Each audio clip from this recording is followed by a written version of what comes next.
going into a Q&A session with Tovino Thomas, actor, producer, award-winning personality from Kerala. Okay, Toby, very simple. Madiverse in the world is fun, unlimited. So we have done something fun with some of your characters. Any character and identify channel. Very easy.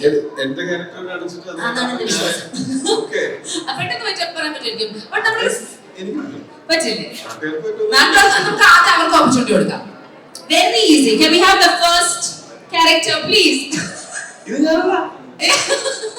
ആരാണ്? Very good. ആരാ പറഞ്ഞത്? There we go. Madiverse in Mindal Murali is here. Okay, next. ഇത് ഞാനല്ലത്. Oh, man. ഇതാരാ? ആരെങ്കിലും പറയണോ ഞാൻ പറയട്ടെ. Well done. So easy ആണ്. എല്ലാം easy ആ. അടുത്തത് കാണിക്കൂ. കൽക്കി കൊറേ പോലീസ് വേഷം ഉണ്ടല്ലേ? ഇത് ആരാ? കൽക്കി കൽക്കി കൽക്കിയാണോ ഗൈസ്? അല്ല അതെ well done. അടുത്തത് വോ ഗപ്പി മാഡിയുടെ താടിയുള്ള ഓ ഇത് എനിക്കും അറിയാം. ലോക എല്ലാ യൂണിവേഴ്സിറ്റിയാണ് കഴിഞ്ഞല്ലേ? ഇത് ഇനിയുണ്ടോ? വേറെ ആരെങ്കിലും ഉണ്ടോ? This is that. Oh, Madiverse. Well done. Okay. ഇനി which film character? ടോമി ചെയ്തിരിക്കുന്ന ഏത് ഫിലിം ക്യാരക്ടർ ആയിരിക്കും ഏറ്റവും അടുത്തിരിക്കുന്നത് മാഡിയുടെ? Closest to Madey.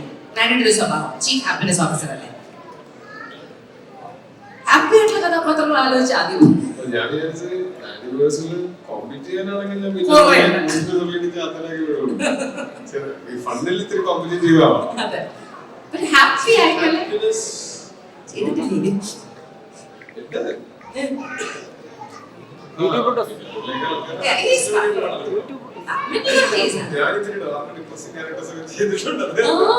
ഞാനിപ്പോ ആലോചിക്കുക ഹാപ്പി ആയിട്ടുള്ള ഫുൾ ഹാപ്പി ആയിട്ടുള്ള ജോലിയാണ്. എല്ലാത്തിനും എന്തെങ്കിലും കയറി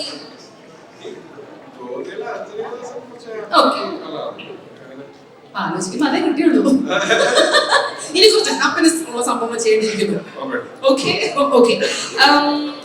ഇതിലെ ഏറ്റവും ചാലഞ്ചിങ് ആയിട്ടുള്ള ഓബ്സ്റ്റക്കിൾ ഏതാണെന്ന് തോന്നുന്നു? കണ്ടപ്പോ കുറച്ചൊക്കെ അറ്റംപ്റ്റ് ചെയ്തിട്ടുണ്ടതാ ഏറ്റവും ചാലഞ്ചിങ് പറയാൻ പറ്റില്ല. നമ്മൾ ഭയങ്കര ഈസി ആണെന്ന് വിചാരിക്കുന്നതായിരിക്കും ചിലപ്പോൾ ഭയങ്കര ചാലഞ്ചിങ് ആയിട്ട് വരാൻ പോകുന്നത്. ഇത് ചാലഞ്ചിങ് ആണെങ്കിലും കുഴപ്പമില്ല. വെള്ളത്തിൽ ചാടി വെള്ളത്തിൽ ചാടി കാണിക്കുന്നുണ്ടോ? ഞങ്ങളെ എല്ലാം കാണിക്കൂ. ഇത് ടഫാ. ഇത് ഉറപ്പായിട്ടുണ്ടോ? ഇത് താഴത്ത് കാണുന്ന കല്ലാണോ? കല്ലാണെങ്കിൽ സോഫ്റ്റ് കല്ലാണെങ്കിൽ എന്റെ പൊന്നു ഫാസിലെ കല്ലാണോ? ഫാസിലെ സ്പോഞ്ചാ സ്പോഞ്ചാ. ഇതെന്താ ചെയ്യേണ്ടത്? നമ്മളെ സ്പൈഡർ എസ്കേപ്പ് പഞ്ച്. ഓ ഇത് സൈഡിൽ നിന്ന് കിട്ടിക്കൊണ്ടിരിക്കും. ഓ കൊള്ളാം. അടുത്ത ഇത് മറ്റേ എസ്കേപ്പ് റൂം. ഇത് കുറച്ച് കഴിയുമ്പോൾ ഞാൻ ഏതെങ്കിലും നോക്കിയിരിക്കുള്ളൂ. This is also fun. ഇത് I think still കുറച്ച് മൂവിംഗ് ആണോ? ഇത് ടഫാ. ഇത് ടഫ് ആയിരിക്കും. ഇത് ഈസിയാണ്. അത് പറയാൻ പറ്റില്ല. കോഗ്നിറ്റീവ് സ്കിൽ പോലെ ഇത് ടഫാ. ഞാൻ കണ്ട് കമാൻഡോ ട്രെയിനിങ് പോലെ ഞാനും ചെയ്തിട്ടുണ്ട്. Easy for you. ഇത് അപ്പൊ ഇത് കഴിഞ്ഞ് ചെളിയിലൊക്കെ കഴിഞ്ഞാൽ കുളിക്കാനുള്ള സൗകര്യം അവിടെ തന്നെ ഉണ്ടോ? അപ്പൊ ഈ ഓബ്സ്റ്റക്കിൾ ഇടയിൽ പോയി കുളിക്കണോ? ചാത്തനും ഈ ഒരു മാഡിവേഴ്സിൽ കംപ്ലീറ്റ് ചെയ്യാണെങ്കിൽ ജയിക്കുന്നോ?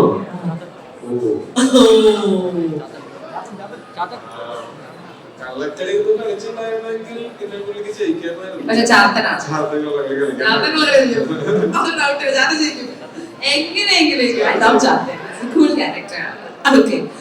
ഈ ഫിലിമിൽ ആക്ഷൻ ഒക്കെ ചെയ്യുന്ന ടോബിയല്ലേ? ഇപ്പൊ റിയൽ ലൈഫിൽ ഏറ്റവും ഫൺ ആൻഡ് അഡ്വഞ്ചർ ആയി ചെയ്തിരിക്കുന്ന എന്തെങ്കിലും ഒരു ഓർമ്മ നമുക്ക് പറഞ്ഞുതരാമോ? Something that you really enjoyed and something you want to go back and do overall. Recently you went on a crazy fun trip, അല്ലേ? അല്ല എനിക്ക് ഇങ്ങനത്തെ കുറച്ച് അഡിനൽ പ്രഷർ കിട്ടുന്ന കാര്യങ്ങളൊക്കെ ചെയ്യാനായിട്ട് ഇഷ്ടമുള്ളതാണ്. അത് പേടിയില്ലാത്തതുകൊണ്ടല്ല, പേടിയില്ലെങ്കിൽ നമുക്ക് ആ അഡിനൽ പ്രഷർ കിട്ടില്ലല്ലോ. പേടിനെ ഓവർകം ചെയ്യുക എന്ന് പറയുമ്പോൾ നമ്മൾ ഒരു ഗെയിമാണെങ്കിൽ ആ ഗെയിമിൽ ഒരു ലെവൽ ക്ലിയർ എന്ന് പറയുന്ന പോലെ ചെയ്യാനായിട്ട് അങ്ങനെ ഞാൻ കുറെ ചെയ്തിട്ടുണ്ടായാലും നമുക്ക് വേണ്ടി 2-3 what you had what you really was a challenge but you enjoyed challenge എന്ന് പറഞ്ഞാൽ സ്കൈ ഡൈവ് ഒക്കെ ചെയ്തതെന്ന് വെച്ചാൽ നമുക്ക് വലിയ ചാലഞ്ച് ഇല്ലല്ലോ അത് ബാക്കിൽ നമ്മൾ ഒറ്റയ്ക്കല്ലോ ചെയ്യുന്നത് ഈ ബഞ്ചി ജമ്പിങ് ഞാൻ ചെയ്തത് ചാലഞ്ചിങ് ആയിരുന്നു ഞാൻ ആഫ്രിക്കയിലാണ് ചെയ്തത് അത് ഹൈയസ്റ്റ് വാട്ടർഫോൾ ആണ് വിക്ടോറിയ ഫോൾസ് വെള്ളത്തിന് പോകും അതിനകത്ത് എനിക്ക് ഇപ്പോഴും ഓർമ്മ വെച്ചാൽ ചാടി കഴിഞ്ഞിട്ട് നമ്മൾ താഴത്ത് പോയി തിരിച്ച്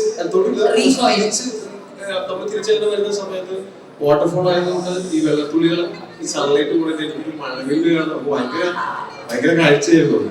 ഞാൻ ആക്ച്വലി എന്റെ 18 വയസ്സിൽ ചാടിക്കൊണ്ട് ഇപ്പൊരു പേടി അല്ല അത് എനിക്ക് പണ്ടുണ്ടായിരുന്നതിനേക്കാൾ ഇപ്പോ ചെറിയ പേടി വന്നിട്ടുണ്ട്. പക്ഷെ ഞാൻ ആ പേടി ഉള്ളതിനെ കൊണ്ട് തന്നെ ഞാനിത് കൂടുതലായിട്ട് ചെയ്യാനായിട്ട് ശ്രമിക്കുകയാണ്. കാരണം പേടിച്ച് ഒരിക്കൽ ചെയ്യാൻ ഒരിക്കലും ചെയ്യാൻ പറ്റിയിരുന്നില്ല. ഞാൻ ഒരിക്കലും പേടിച്ച് പിന്മാറാറില്ല. പേടി ഉണ്ടെങ്കിലും അത് ചെയ്തിട്ടേ. ഇനി എന്താ ഒരു എന്താ പറയാ അച്ചീവ് ചെയ്യാൻ ആഗ്രഹമുള്ള ഒരു ഫിയർ അല്ല ഒരു ആക്ടിവിറ്റി ചാലഞ്ചിങ് ആയിട്ടുള്ള സം അഡ്വെഞ്ചർ ഫോർ യു? അല്ല എന്റെ ബക്കറ്റ് ലിസ്റ്റ് ഉണ്ടായിരുന്ന കുറെ അങ്ങനത്തെ ആക്ടിവിറ്റീസ് ഒക്കെ ചെയ്ത് കഴിഞ്ഞു. പക്ഷെ ഇനിയും ഉണ്ടാവും. അതായത് സ്കൈ ഡൈവ് ദുബായിൽ ചെയ്യുന്ന പോലെ ആയിരിക്കില്ല ഓസ്ട്രേലിയയിൽ ചെയ്യുന്നത്. ഇനി അങ്ങനെ ചെയ്യാം. ചാലഞ്ച് മാറിക്കൊണ്ടിരിക്കും. ഞാൻ നേപ്പാളിൽ ഞാനും എന്റെ ചേട്ടനും കസിൻസും ഫ്രണ്ട്സൊക്കെ ആയിട്ട് പോയിട്ടുണ്ടായിരുന്നു. അന്ന് ഇത്രയും വലിയ കാര്യമല്ല, ക്ലിഫ് ജമ്പ് ആയിരുന്നു. അത് ചാടാനായിട്ട് സാധാരണ ആദ്യം ചാടാറുള്ളത് ഞാനാണ്. പക്ഷെ ഇത്തവണ എനിക്ക് അങ്ങനെ ചാടാൻ പറ്റിയില്ല. ഞാൻ ചേട്ടനും മാത്രം ബാക്കിൽ നിന്നിട്ട് ചാടും. വേണമെങ്കിൽ നമ്മളുടെ വളരെ അടുത്ത സുഹൃത്തുക്കളും ഒക്കെയാണ് കൂടെ ഉള്ളത്. നമുക്ക് വേണമെങ്കിൽ ഒന്നും വിടാതെ ഞാൻ ചാടില്ല എന്ന് പറഞ്ഞ് ഇറങ്ങി പോകാമായിരുന്നു. പക്ഷെ അന്നവിടെ നിന്ന് എനിക്ക് തോന്നി ഞാൻ ഇപ്പൊ ചാടിയില്ലെങ്കിൽ പിന്നെ ജീവിതത്തിൽ ഒരിക്കലും ചാടില്ല തോന്നി. അപ്പോൾ ഞാൻ ചാടി. അതുകൊണ്ട് ഇനിയും ചാടും. അത് ഭയങ്കര ചെറുപ്പത്തില് അങ്ങനെയാണോ അതോ നമുക്ക് തോന്നുന്നതാണോ? ചെറുപ്പത്തിലെ ആക്റ്റീവ് എന്ന് പറയുമ്പോൾ എന്റെ ഏറ്റവും കംഫർട്ടബിൾ ആയിട്ടുള്ള സർക്കിൾസിൽ എന്റെ ഫാമിലിയിലും അല്ലെങ്കിൽ എന്റെ റിലേറ്റീവ്സിന്റെ ഫ്രണ്ട്സിന്റെ ഒക്കെ ആണെങ്കിൽ ഭയങ്കര ആക്റ്റീവ് ആയിരുന്നു. അതല്ലാതെ ക്രൗഡില് പണ്ടും അത്ര ഭയങ്കര ആക്റ്റീവ് അല്ല. ഇപ്പോഴാണെങ്കിലും എനിക്ക് ഓക്കെ എന്നേ ഉള്ളൂ. അല്ലാതെ എനിക്ക് ഭയങ്കര ആക്റ്റീവ് ആവാൻ പറ്റുന്ന ആളല്ല. പക്ഷെ നമുക്കത് അങ്ങനെ തോന്നാൻ കാരണം ഒരുപക്ഷെ അതായിരിക്കും. പിന്നെന്താ വെച്ചാൽ ഞാൻ ഒരു എഫേർട്ട് എടുക്കുന്നുണ്ട്. നമ്മളൊരു ക്രൗഡിൽ ചെല്ലുന്ന സമയത്ത് അവിടെ ആൾക്കാരെ കോൺഫിഡൻസിക്കാനായിട്ട് ഞാനിക്കുന്ന ഒരാളാണ് ഞാൻ മിണ്ടാതിരിക്കുന്നതിൽ കാര്യമില്ല. അതുകൊണ്ടായിരിക്കും ടൊവിനോ എന്ന് പറയുന്നത് നമ്മളെപ്പോഴും പറഞ്ഞിട്ടുണ്ട് പ്രേക്ഷകരും ലോകം അറിയുന്നത് ആസ് ആൻ ആക്ടർ ആണ്. പക്ഷെ സിനിമ എന്ന് പറഞ്ഞൊരു കാര്യം മാറ്റി വെച്ചാൽ ടൊവി ആരാണ്? How would you describe yourself to a person meeting you for first without cinema? Is it possible? ഭയങ്കര പാടായിരിക്കും. ഞാനൊരു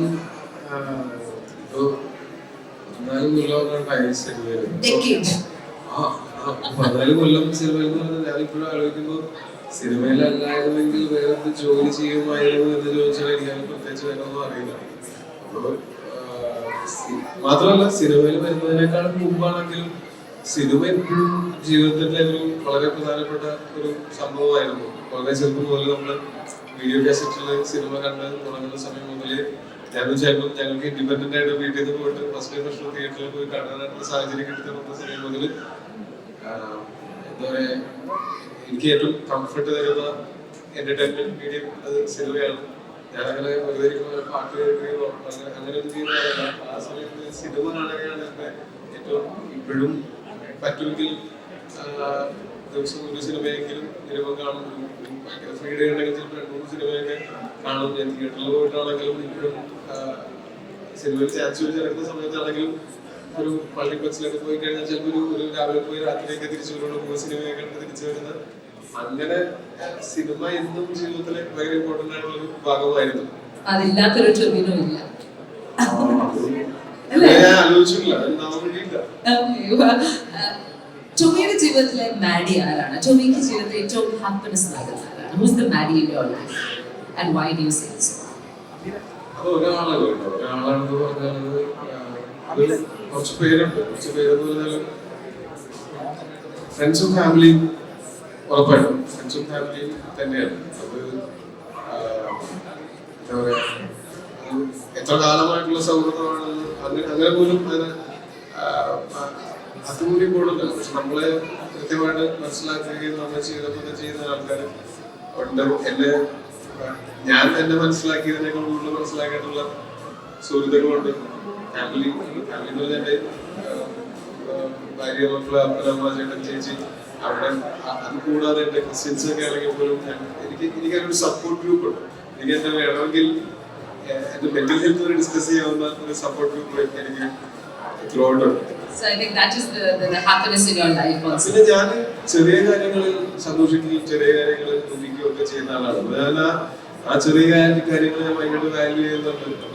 ചിലപ്പോൾ വലിയൊരു വിജയം ജീവിതത്തിൽ സംഭവിക്കുമ്പോൾ ഉണ്ടാവുന്നതിനേക്കാൾ സന്തോഷം ഒരു നമ്മുടെ പേഴ്സണൽ ലൈഫിൽ ഒരു കുഞ്ഞു കാര്യം സംഭവിക്കുമ്പോൾ ഉണ്ടാവും. അപ്പൊ ഞാൻ അതിനെ ഭയങ്കര വാല്യൂ ചെയ്യുകയും അത് ജീവിതത്തിൽ ഉണ്ടായിക്കൊണ്ടിരിക്കണമെന്ന് ആഗ്രഹിക്കുന്നതാണ്. അതെ. ഇനി we will come back to cinema. എന്താണ് പുതിയ സിനിമയുടെ വിശേഷങ്ങൾ അറിയാൻ നമുക്കൊരു ആഗ്രഹമുണ്ട്. പുതിയത് ഇനി ഇമ്മീഡിയറ്റ്ലി വരാനുള്ളത് പള്ളിച്ചട്ടമ്പി ഏപ്രിൽ 9 റിലീസ് ആവുന്നുണ്ട്. പിന്നെ മെയ് 14 അതിരടി റിലീസ് ആവുന്നുണ്ട്. ഇത് രണ്ടുമാണ് ഇമ്മീഡിയറ്റ്ലി വരാനുള്ളത്. പിന്നെ ഞാൻ ഭയങ്കര ഇൻട്രസ്റ്റിംഗ് ആയിട്ടുള്ള കുറച്ച് കാര്യങ്ങൾ ചെയ്തു വെച്ചിട്ടുണ്ട്. അത് ആളുകള് 2026 കാണുകയും അവർക്കത് ഇഷ്ടപ്പെടുകയും ചെയ്യും എന്ന് ഞാൻ പ്രതീക്ഷിക്കുന്നു. ഞാൻ എന്റെ ആസ് എൻ ആക്ടർ ഞാൻ ഇപ്പോഴും എന്റെ പൊട്ടൻഷ്യൽ എക്സ്പ്ലോർ ചെയ്തുകൊണ്ടിരിക്കുകയാണ്. 2026 ആ ഒരു രീതിയിൽ ചിന്തിക്കുമ്പോൾ വളരെ ക്രൂഷ്യൽ ആയിട്ടുള്ള ഒരു ഇയർ ആണെന്ന് എനിക്ക് തോന്നുന്നു. That's a good one because 2020 I think കഴിഞ്ഞ വർഷം നോക്കുമ്പോൾ Indian campaigns കഴിഞ്ഞ വർഷം ഈ വർഷങ്ങളിൽ ഒക്കെ എല്ലാ വർഷവും എനിക്ക് എന്തെങ്കിലും ഭയങ്കര സന്തോഷവും കൗതുകമുള്ള കാര്യങ്ങൾ എല്ലാ വർഷവും സംഭവിച്ചിട്ടുണ്ട്. അതുകൊണ്ടാണ് എനിക്ക് പിന്നത്തെ വർഷം സിനിമയിൽ ഉണ്ടാവുന്നത്. അപ്പോ എനിക്ക് തോന്നുന്നു 2026 കുറച്ചും കൂടെ ഭയങ്കര ഇൻട്രസ്റ്റിംഗ് ആണ്. ഞാൻ ചെയ്തിട്ടില്ലാത്ത പോലത്തെ കാര്യങ്ങൾ ചെയ്തിട്ടുള്ള സിനിമകൾ വരാൻ സാധ്യത. തീർച്ചയായിട്ടും നമ്മൾ ആലോചിക്കുന്ന സമയത്ത് മനുഷ്യരുണ്ടായ കാലം മുതൽ ആളുകൾ ഒരുമിച്ച് കൂടുക, ഇതുപോലെ എന്തെങ്കിലും കളികൾ കളിക്കുക എന്നുള്ള കാര്യം ഉണ്ടായിട്ടുണ്ടാവും. ജീവിതത്തിൽ നമ്മൾ ഒരു ദിവസം നമ്മൾ ഒരുപാട് ഇമോഷൻസുകൾ കടന്നു പോകേണ്ടി വരും.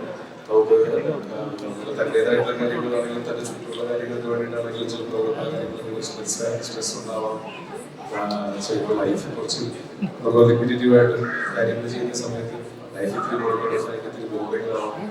ഇങ്ങനെയൊക്കെ ഉണ്ടാവുന്ന കാരണങ്ങളായിരിക്കും പണ്ട് കാലങ്ങളിൽ നമുക്ക് ഉത്സവങ്ങളും പെരുന്നാളുകളും അല്ലെങ്കിൽ ഈ സാംസ്കാരിക സമ്മേളനങ്ങളും സാമൂഹിക കൂട്ടായ്മകളും ഒക്കെ ഉണ്ടായിട്ടുള്ളത്.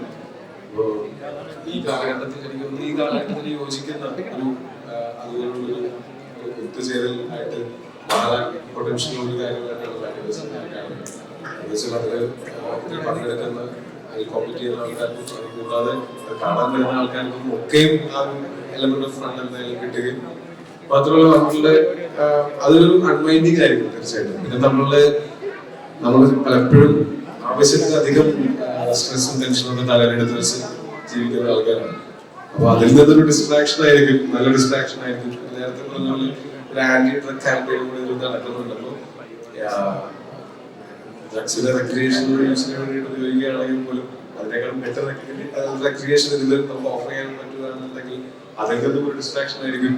അപ്പോൾ ഐ തിങ്ക് അതൊരു വളരെ സൊസൈറ്റിക്കും ഗുണമുള്ളൊരു കാര്യമായിട്ട് സംഭവിക്കട്ടെ ആശംസിക്കുന്നു.